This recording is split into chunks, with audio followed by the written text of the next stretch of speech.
The AFP is reporting on an amazing story coming out of Guatemala. The president is resigning because he's in the middle of a huge scandal. So here's what they say. Quote, embattled Guatemalan president Otto Perez announced his resignation Thursday after a warrant was issued for his arrest for allegedly masterminding a huge fraud scheme. The conservative leader, in power since 2012, decided to step down to confront the proceedings against him. All right, so this is big news here. So what exactly is it that he did? They continue. Investigators accuse Perez of running a scheme in which businesses paid bribes to dodge taxes on their imports, defrauding the country of millions of dollars. All right, now, when I read that, I think a lot of people rightly react and they respond by going, oh, that's kind of fucked up. So he's corrupt. He was engaging in bribery. He was giving favoritism to certain businesses over other businesses. And that's not the way a government's supposed to function. Yeah, the guy should step down. And yeah, the guy should be brought up on charges. I think that's a fairly rational, normal response. But why is this such tremendous news? This is standard operating procedure in the United States of America. So just to give you some examples, again, they're upset about favoritism. They're upset about corruption. Well, we have, in 2010, for example, we had many corporations not only pay no taxes after lobbying the government, they paid negative tax rates. So what is that? That's exactly what it sounds like. Instead of paying nothing, they actually net receive money from the government in the form of a corporate welfare check or a subsidy.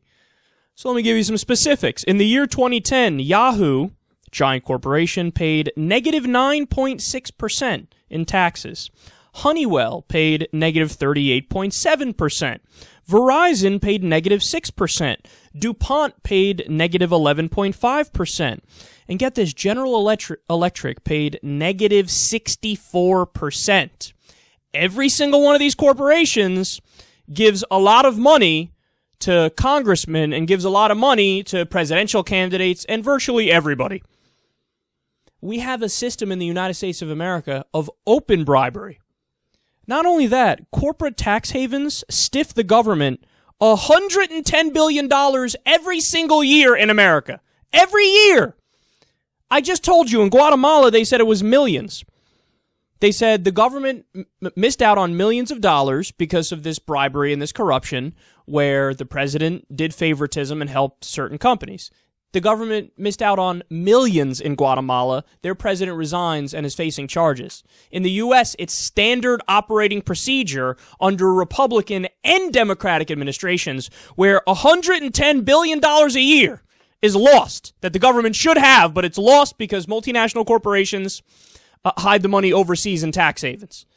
Did you know there's one address in the Cayman Islands that has over 18,000 businesses located there?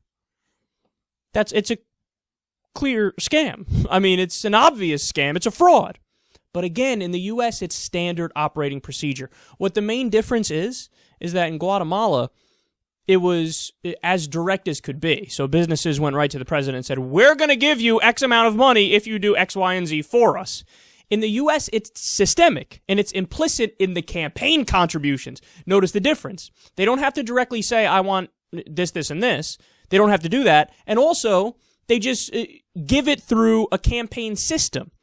So they might give it to their super PAC, or they might give it to their campaign, or they find a variety of different ways to give them the money. But since we've sugar-coated it a little bit, people act like the Supreme Court. They say, this not only is this not corruption, this isn't even the appearance of corruption. Right. So Wall Street gives the most in terms of campaign contributions, and when they crash the economy because of their bad decisions, they get a bailout. But that has nothing to do with the money the politicians got, I'm sure.